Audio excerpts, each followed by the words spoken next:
Star power, Michelin on the menu, where the nation's capital takes center stage in the world of culinary excellence. Tonight, we explore the flavors, artistry, and stories behind Washington, D.C.'s rise as a Michelin star dining destination. From the iconic restaurants that define luxury to the hidden gems reinventing tradition, we meet the chefs, take you behind the scenes, and discover why D.C. has become a gastronomic powerhouse. So pull up a seat and join us as we dive into a feast for the senses. I'm Simone D'Alba. I'll be your host this evening. This is a WUSA 9 special, Star Power, Michelin on the menu.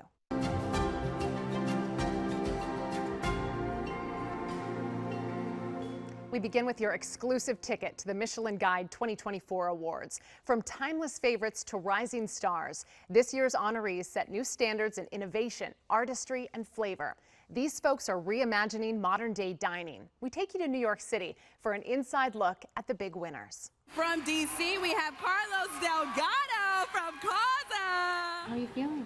Pretty surreal, I guess. You know, I'm 34 years old, and I did not expect this to be a thing. And you know, I've been working for a long time, and I love the restaurant that I have, the team that I have. So it's definitely a team effort, not a me effort. To be honest, it's like a team effort. You know. You spoke about it being a team effort, and then you also talked about Latino representation. And how important is that to you? 100%. I mean, Latino representation, Peruvian, Latin America. I mean, my whole team is all, you know, they're all Latinos, and I feel like to them, when we first got to start, they didn't even know what Michelin was, and for us to explain to them and kind of show them like the standards of the example to do this, like definitely for them, it makes them feel proud, and to me, like that's what it's all about. Mita, Chef Miguel Guerra and Chef Tatiana Mora from Washington, D.C. Being able to transform somebody's day into a good day. You guys, I mean, look, newly recognized. This is a huge deal for the awards tonight for Washington, D.C. You're a plant-based menu. What do you want people to know about your mission? What would you share with us? So we definitely, our mission is to showcase, one, our culture. We both come from Latin America, is to showcase what our food tastes like, who we are through food. And then also we decided to go plant-based just because we think vegetables are the #1 thing that makes food flavorful. So we really wanted to showcase the actual star of food. Minibar, Washington, D.C. What do you tell people at home about what it takes to maintain, you know, the Michelin stars? Any advice? It's surrounding yourself with the right people, right? I mean, we can talk about standards and practices and commitment to excellence. We can talk about all that, but unless you have a team around you that buys in and supports one another and creates not just the culture that we want for our guests, but also for themselves. Without that, none of this is possible. The Inn at Little Washington, D.C., Chef Patrick O'Connell. You maintained your 3 stars. How are you feeling? Elated, relieved. Relieved. Yeah. Fantastic, Yes. yeah, amazing. Yeah. The pressure was on. We were talking about that a little bit. Look, I mean, once you hear the name called, it just becomes what? Euphoria? You're just good after that? Yeah, pretty now much. A little shock, a little surreality. It's a major life goal, and then to have to keep it every year. So you have to work harder and harder, right? What do you want the audience to know about you guys receiving the 3rd star again? Anything I've missed or anything you would say? We like to say onward and upward, and we've only just begun. That's a good tease. Gentlemen, anything you would add? I don't know if you can follow that. I think, you know, on to 2025, you know, keep pushing, keep working hard, and good things come. Star was from last year. We have to work harder for this year. We got to get it back again. And these guys are mentoring the next generation, and that's not getting easier. We have to build that bridge, you know, to the next generation. And they speak a different language, and they think differently, but we're doing it. After the break, we sit down with Washington, D.C.'s most enigmatic dining reporter at the Washington Post. With a razor-sharp palate and a knack for unmasking the city's culinary secrets, we have your insider knowledge of everything Michelin.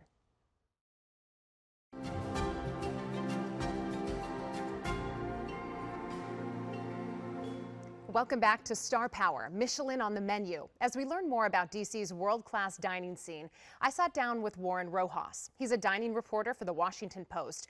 With his expert palate and insightful reviews, Warren brings us the very latest from DC's dynamic food scene, highlighting standout restaurants and emerging trends that you'll want to watch out for. What's the most important skill or trait, you would say, to be a food critic? I think you really have to be observant. You have to be attentive to what's going on, watching, looking at the food as it comes out, looking at the plate, examining that. You really want to pay attention to, the servers. You want to pay attention to the clientele. Are the people having fun? Does it seem, is staff off? Are people sad? These are the little things that you have to pay attention to because you're judging it for the next person, the consumer who comes in and says, oh, I just got paid. I want to take my wife somewhere special. I want to do something. What does it mean to you when a restaurant receives a Michelin star? I mean, the Michelin star is one of these gold standards that people have in their minds. It's the Academy Awards of restaurants. And, it's been around for 100 years. So you can't argue with their success. But at the same time, it's, many people have questioned, is it antiquated? Does it still provide the correct snapshot or the correct evaluation, because the Michelin Guide inspectors are notoriously anonymous and very secretive about their process. In your opinion, what sets Michelin star restaurants apart from others in terms of food, service, and even experience? Well, I think Michelin is looking for a very distinct combination of experience, experience in the kitchen, very well-trained chefs doing classical techniques, doing the food has to look beautiful, artful presentation, carefully thought out menus, well-sourced ingredients. If they're doing something traditional, like traditional Gallic, traditional European, then it's really got to be by the book. Everything has to be by standard. If they're trying something new. Do you agree with the Michelin star rating system? I mean, you can't argue with their success, right? They've been doing it a lot longer than I have. A rating is it's a benchmark. You're taking a snapshot of a thing at a certain time and saying, as best as I can gather, this is what I experienced, and you should experience something similar to this. It's about the nuances. It's about the way that these ingredients were put together. This dish was obviously, no matter who cooked it, this dish was obviously created somewhere lovingly, a memory here, an experience there.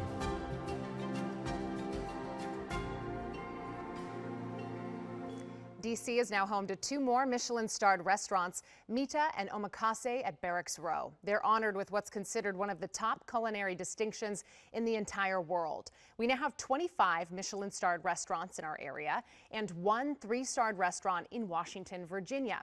So what does it take to earn a Michelin star? We did a deep dive into that very topic. If seeing this guy makes you think tires before tiramisu, you're not off track. It was 1889 in central France. The Michelin brothers wanted to promote driving and sales for their tire company. The Little Red Book, according to the Michelin Guide, started as a way to encourage drivers to hit the road, helping them navigate car maintenance and hotels, and yes, restaurants. By the 1920s, the guide began to award stars, and they established criteria for 1, 2, and 3-star rankings the following decade. Today, it's known as a top culinary honor. So let's verify. What does it take to earn a Michelin star? Our source is the Michelin Guide. Yeah, I think it's a career maker. It's a game changer for us. And the owners of Rooster and Owl, a Michelin-starred contemporary American restaurant in D.C. And it's that ultimate recognition of the hard work that our team is doing every day. Michelin inspectors are anonymous and independent. We don't know who they are. We don't know when they come, but we know they come a lot. Every guest could be that inspector. Michelin Guide outlines 5 criteria that inspectors are trained to look out for. 1, quality of products. 2, mastery of flavor and cooking techniques. 3, the personality of the chef represented in the experience. 4, harmony of the flavors. 5, consistency. All inspectors have the same good experience. We taste every plate every evening to make sure that it all has that wow factor. A panel interview of Michelin inspectors revealed several of them have to visit a restaurant 2 or 3 times before determining if the restaurant is worthy of the honor. Michelin can mean stars, sure, but it doesn't have to cost you the moon. The Bib Gourmand list is Michelin's selection of top restaurants with a lower price point, like around $40 for dinner. DC has 36 of those restaurants, serving up anything from Turkish food to fried chicken to Creole to ramen.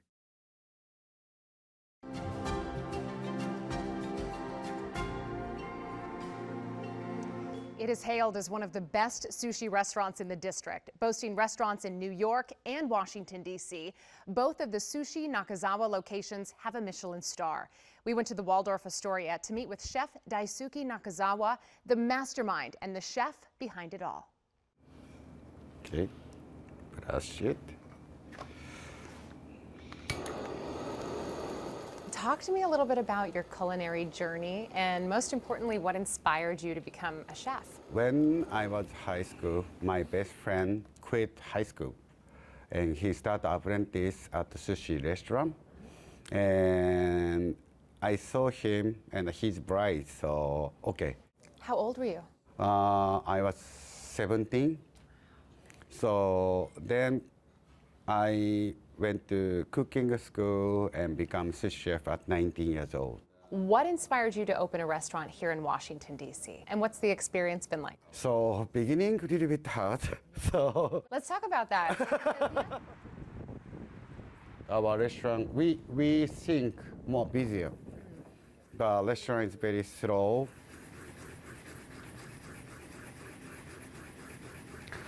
So fresh wasabi is a totally different smell. Oh my goodness. As you look back, was there a kind of a defining moment in your life where you said, I want to pursue sushi at this level of mastery? In the apprentice, I saw my master. Now he's 100 years old. So he's still making sushi.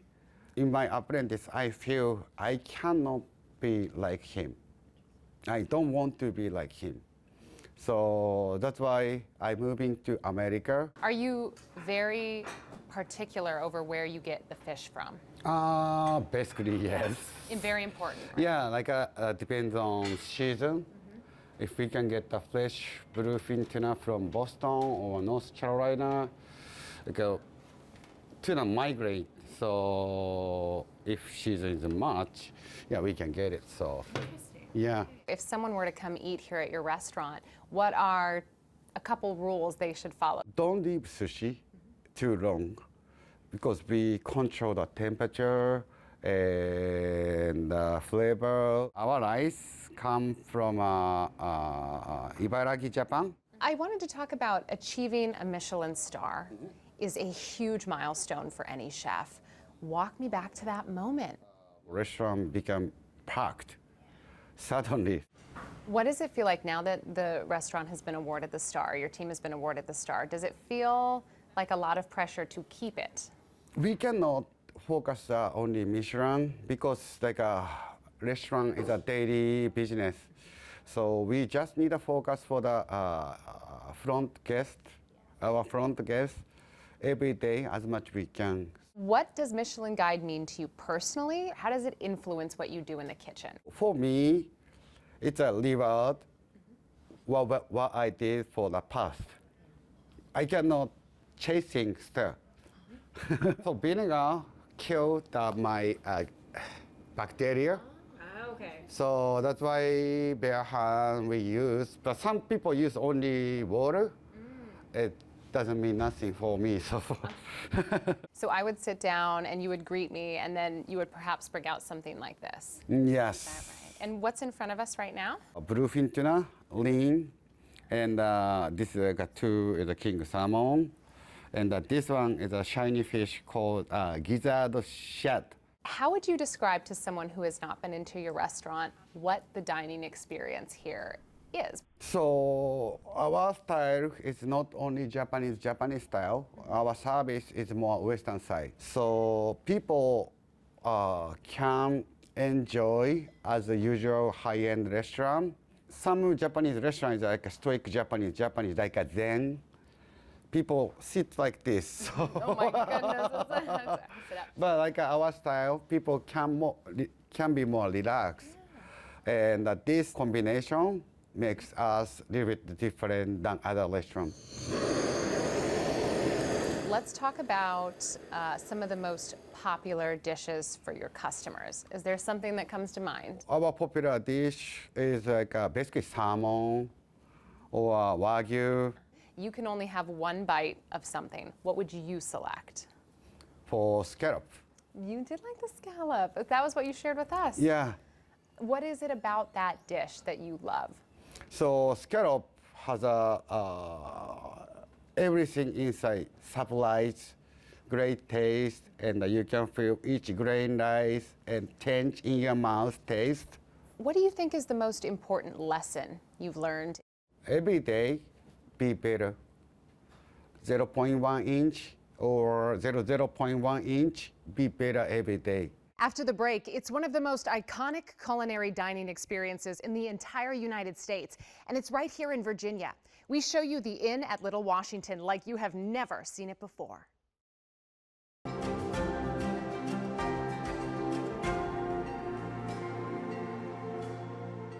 The highest award you can achieve is 3 Michelin stars. It means the restaurant offers an extraordinary dining experience that's worth a special journey. The stars are awarded based on factors like the quality of ingredients, the mastery of flavors and cooking techniques, the personality of the chef, and consistency. A 3-star rating is reserved for only a handful of restaurants worldwide, representing the pinnacle of fine dining. Earning 3 Michelin stars is a monumental accomplishment, but maintaining this distinction is equally remarkable.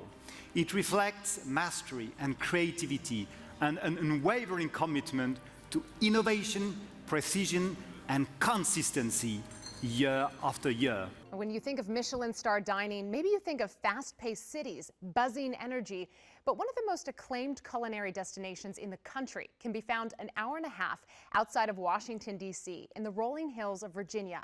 I sat down with the legendary chef, Patrick O'Connell, to find out what it takes to maintain a 3-star Michelin restaurant.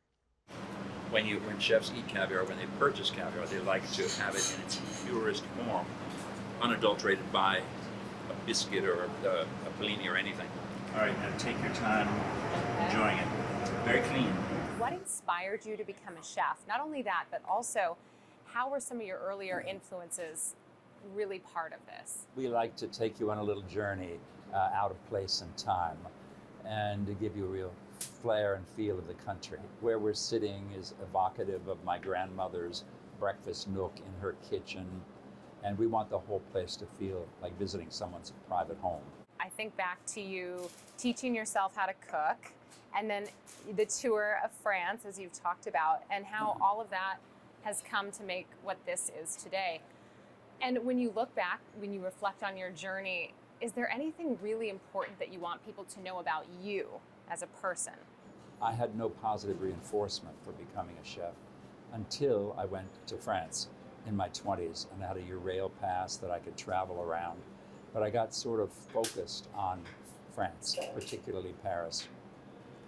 And I realized when I saw people peering into patisseries and bake shops with this fascination that these people revered cuisine and that they regarded chefs as heroes and rock stars, much the way we think about our athletes in America. There are words written all around the kitchen. Will you tell me about those? There was a book written many years ago called by Elizabeth Kubler-Ross on death and dying. And it became a sort of sensation because no one previously had ever focused the process of dying and broken it into 5 stages, which she did. And I thought, wouldn't it be interesting to take the dining experience and divide it into 5 stages also to illustrate to our team that it is predictable, it is universal, and it doesn't happen just at the moment somebody walks through the door. Every night somebody comes in and says, we've lived in Washington for 18 years, always meant to come here. We planned to and we've had to cancel, and finally we're here. So our relationship with them might have begun 18 years ago. So the first phase is anticipation.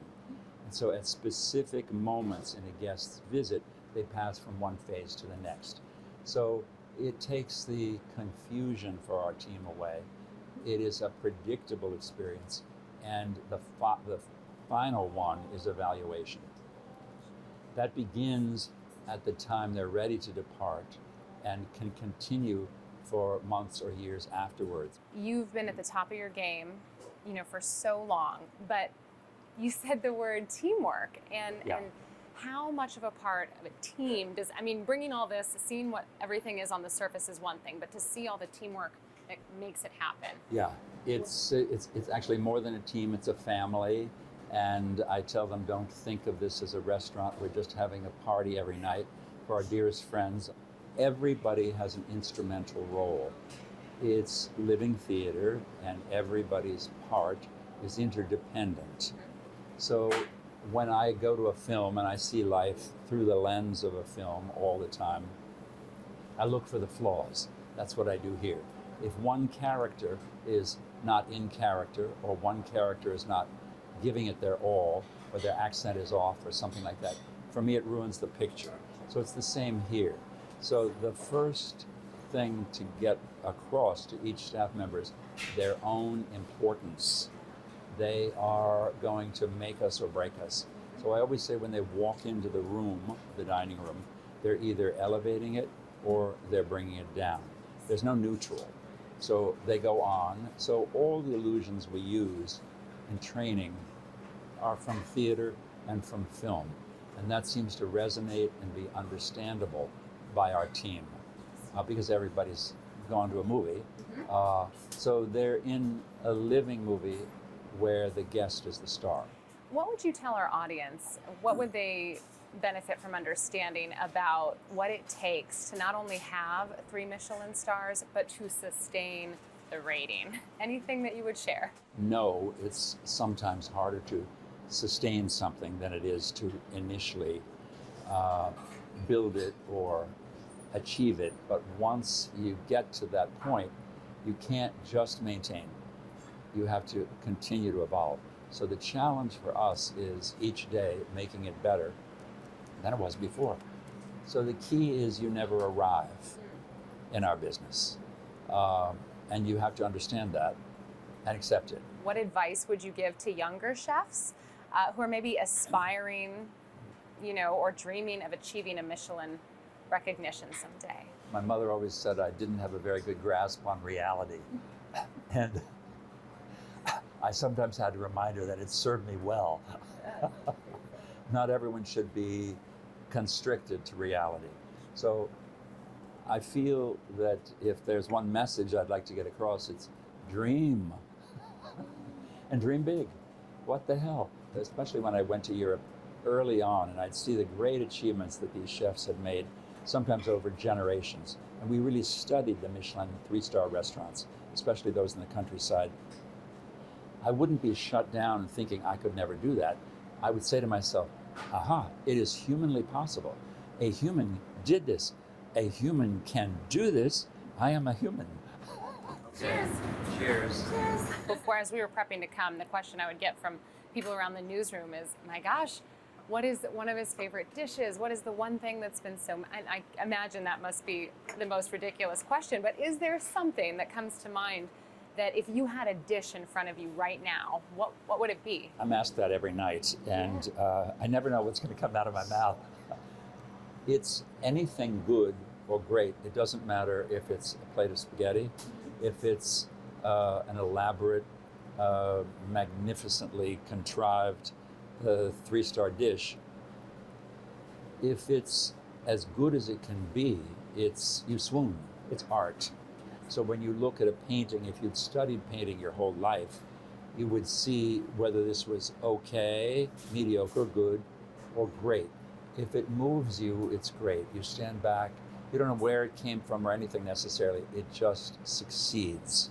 So a good dish should make you swoon. When we think of evolution, here in this restaurant, from when you envisioned it, from when you first started to where it's going, anything you'd share with us along that journey? So perhaps the wisest thing I ever did, not having any actual culinary training, was I went to the greatest restaurants in the world early on. I couldn't afford it.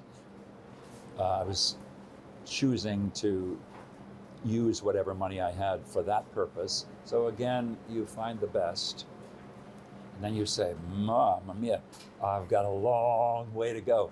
And then you start inching closer toward it, and then measuring the gap. And with us, one day was suddenly, there wasn't really a gap. So my goal always was to be able to create an American cuisine that could sit side by side on a table with the greatest 3-star Michelin French cuisine and look at home and all one, but yet would have an American soul to it and would bring our childhood flavors and memories forward and elevate them. So I called it refined American cuisine. The Inn at Little Washington is infamous for making its guests feel like they are the star of the show. For 45 years, Washingtonians have fled the hustle and bustle of the busy city for the quaint surroundings of Little Washington in Virginia. And it's still redefining what country opulence and fine dining is really all about. Our Leslie Foster takes us behind the scenes as the restaurant marked an important milestone. Hi.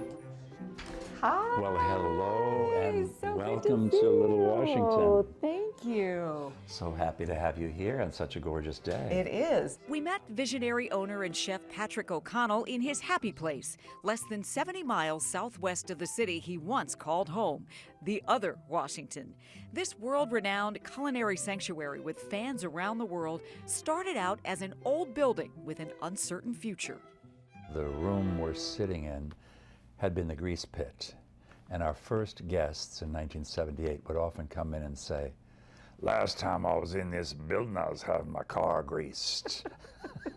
Back then, the meals were just $4.95, but a review in the Washington Star changed everything about the elevated dining in the little-known town of Washington, Virginia. The reviewer claimed it to be the best restaurant in a radius of 150 miles. And then, because it was still very cheap, all of D.C.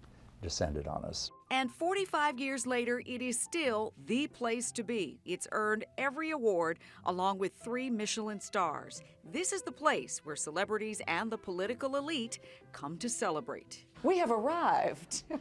We like to think of it as living theater, and if there's one thing that differentiates us from all other American restaurants, it's probably that sense that it's more than dinner. They try to never say no to a guest, but there are times when the Inn at Little Washington has received an unusual request. So we did have a very famous performer, singer. Waiter said, "May I bring you anything to start?" And she said, "A 7-ounce tin of caviar, a mirror, and a razor blade." And that was unexpected.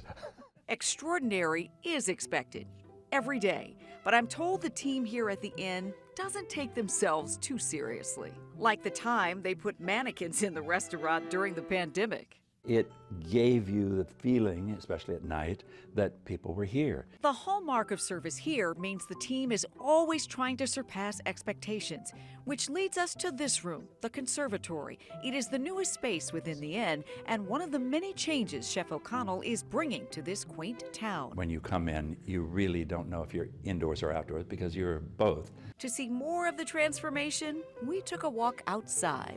We call this meadow the Field of Dreams. Would you like to take a ride on the carriage? I'd love that. Okay, all right. It's the best way to see the town. We have a big garden back here where we often grow vegetables and herbs and things like that. Downtown Little Washington looks almost like a movie set.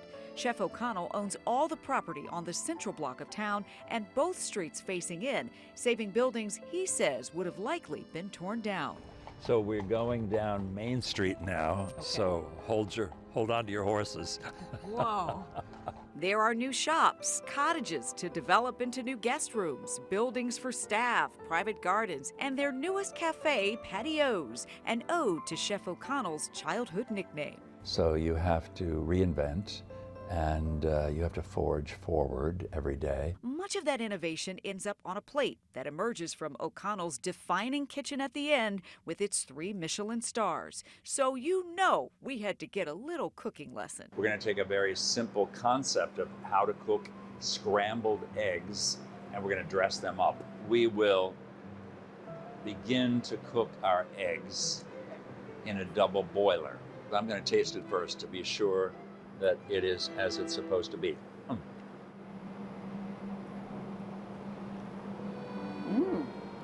Ooh, the truffle's amazing. After a once-in-a-lifetime meal, some guests take it a step further and spend the night in one of the inn's 23 hideaways. So we named this suite after Alice Waters. Each one is named for a culinary pioneer who stayed at the inn and was a source of inspiration to help elevate American cuisine. What a view. When you look down on it, you can see that wonderful old town hall. And this is the site of our new expansion over here on that lot. With a careful eye, always on the details, you'll often find Chef O'Connell tasting food by day and driving around at night looking for burned out light bulbs. And sometimes he gets to take in all that he's created in his second hometown. The air is extremely clean, invigorating, good for the appetite. Which is what this is all about, That's right. Stay hungry. Coming up, beyond the Michelin star, Washington, D.C.'s dining scene is packed with creative menus and exciting new spots.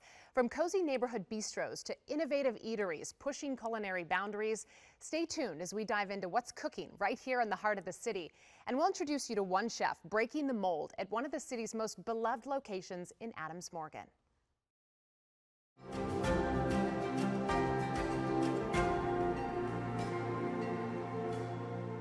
Welcome back to Michelin on the Menu. Let's check back in with our local dining expert, Warren Rojas. He talks about his favorite locations across the district and also how important it is to look beyond the Michelin stars to find the up-and-coming restaurants and chefs that are the next big thing. 3 words to describe the Michelin scene here. What 3 words would you use? So I would say it's certainly eclectic. It can be intriguing. Actually, it's fun. Yeah, they do have fun with it. It's not always what you'd expect, and I think we need that. I think, certainly every restaurant should strive for whatever recognition they want, but at the end of the day, they do just want to be recognized for doing what they do as best as they can on a consistent basis. Has there been a moment, or maybe multiple, looking back where you're like, that was just mind-blowingly awesome, whether it was a dish or the whole experience? Is there anything that kind of comes to mind that you would share with our audience? The most recent meal I've had that was, stunning from start to finish and made me selfishly want to keep it to myself, but I knew the cat was already out of the bag, was Causa in Amazonia, which is a Peruvian restaurant in Blackton Alley.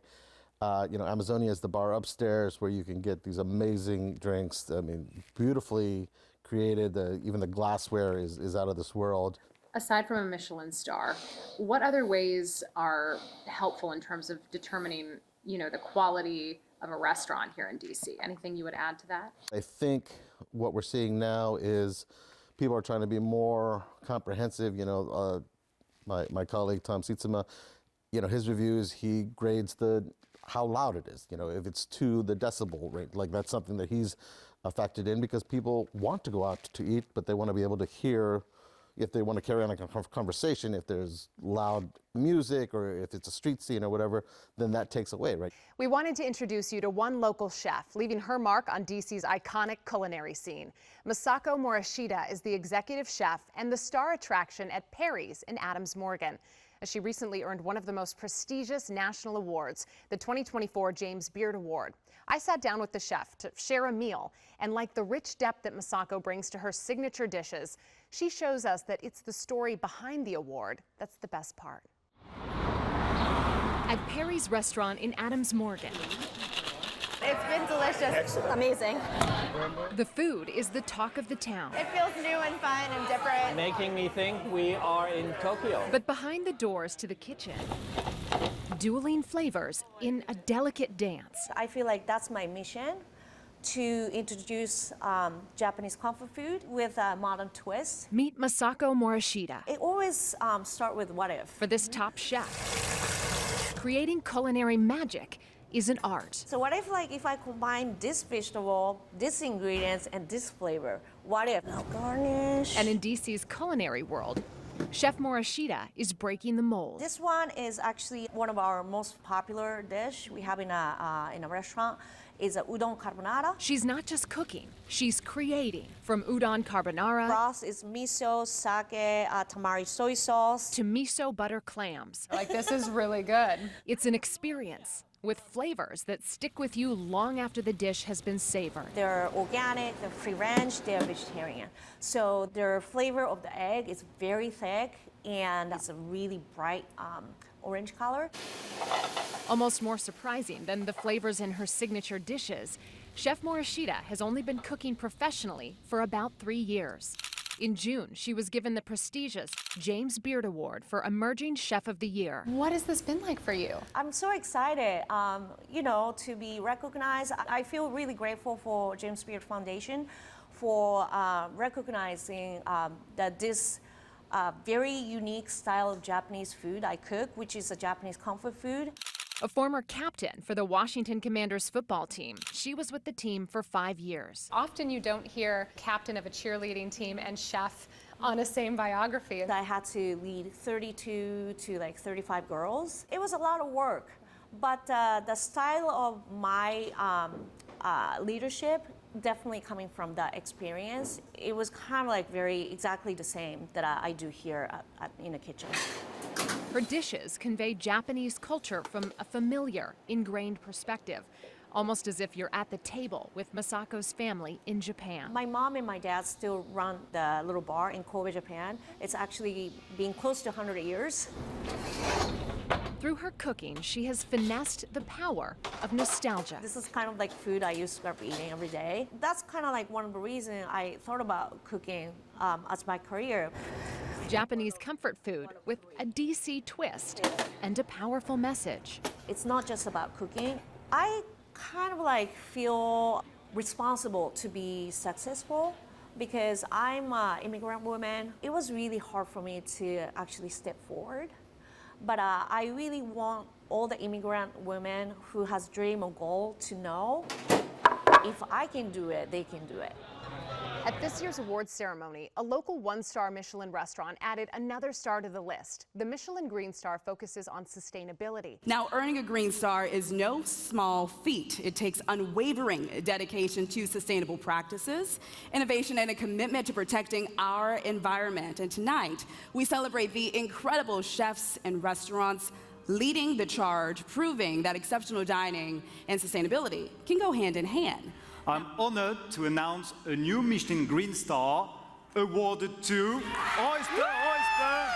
Chef Rob Ruba from Washington, D.C. They're the first in the DMV to turn scraps into eco-friendly t-shirts.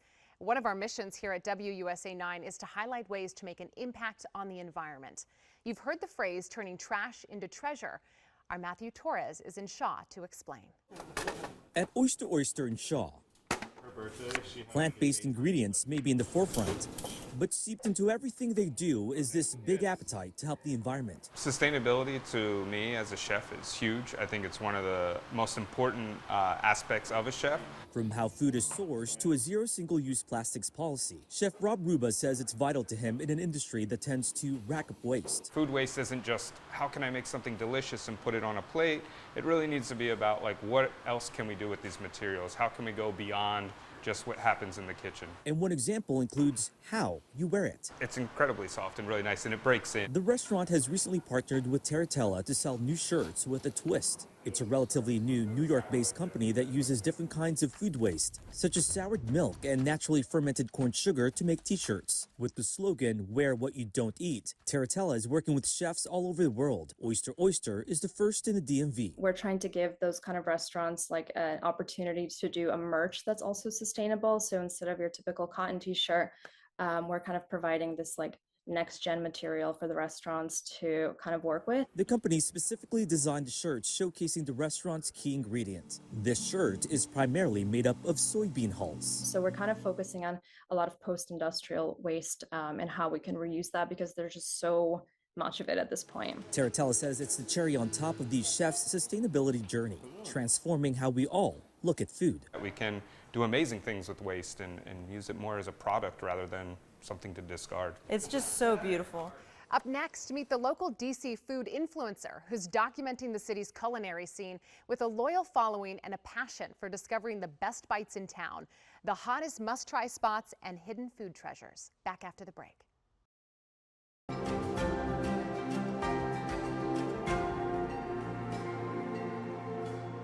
We're spotlighting local food influencer Alex Schroeder. He's the voice behind the popular social media handle Devour DC.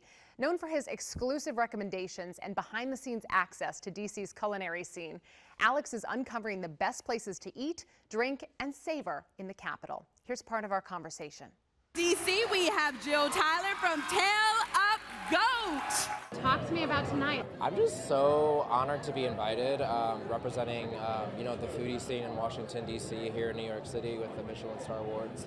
This is like the big leagues when it comes to the food service industry and cooking, wine, cocktails, everything. So it kind of feels surreal to be here and see everybody, winning. Was there anyone that surprised you tonight? Any takeaways? I was the most excited that Omakase at Barracks Row won their first one Michelin star. I called it the first time I went. I said they're gonna get on the Michelin guide, I swear, because I was just so blown away. So I'm really happy for them. The other thing I want to talk about is the Inn at Little Washington. Yeah. Because obviously they're on your radar, without Yes. a doubt. 3 Michelin stars is an incredible achievement. Anything you would add for them maintaining that? I mean, I think it's just very impressive, not only to, earn 3 stars, but to every year consecutively retain the 3 stars. So my props to Chef Patrick O'Connell and his team out in Washington, Virginia. I've been there for an event before, and it was just an exceptional experience. So I'm not surprised that they've retained 3 stars, and I want to keep seeing them succeed because it's such a high honor. You have one dinner reservation that you can take me to and impress me. Okay. Where are we going? I think we're gonna go to Pasquale's in Capitol Hill because Chef Isabella and Chef Matt are like a dynamic duo. I love Lutess from them as well. It's like Mexico City street food inspired, but it's elevated. It's not pretentious, but it's still like incredibly, it'll blow you away. Coming up next, as we end our show, we'll recap this year's Michelin Awards ceremony in the Big Apple. Who came out on top and who was snubbed as chefs from across the region tried to make Michelin magic.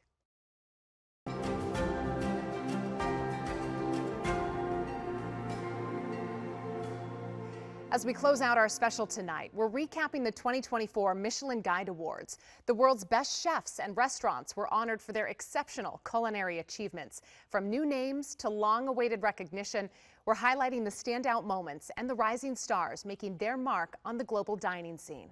Mita, Chef Miguel Guerra, and Chef Tatiana Mora. Here's your insider recap of the 2024 Michelin Guide Awards. DC adds 2 new Michelin star restaurants to the roster. Shaw's plant-based South American tasting room, Mita, and Japanese tasting room Omakase at Barracks Row. Oyster had a big win, nabbing the coveted Green Star Award for going above and beyond when it comes to sustainable practice. Moon Rabbit, awarded for exceptional cocktails. Albee took the win for sommelier, Tail Up Goat for outstanding service, and the coveted Young Chef Award going to Carlos Delgado with Causa. 2 restaurants that took a hit this year, Pineapple and Pearls falling to 1 star, and Maidan losing its Michelin star. Meanwhile, Jacques and Minibar maintain their 2-star status, and the Inn at Little Washington maintaining its status as the only 3-star restaurant in the DMV. As our journey through Washington, D.C.'s vibrant culinary scene comes to a close, we've seen how this city has transformed into a world-class dining destination where passion, innovation, and tradition come together on every plate. From Michelin masterpieces to the chefs, the teams making it all possible, D.C.'s culinary scene continues to elevate the art of dining. For a full list of Michelin-starred restaurants and more on our extensive coverage, head to WUSA9.com. Thank you so much for joining us. For Star Power, Michelin on the Menu, I'm Simone D'Alba.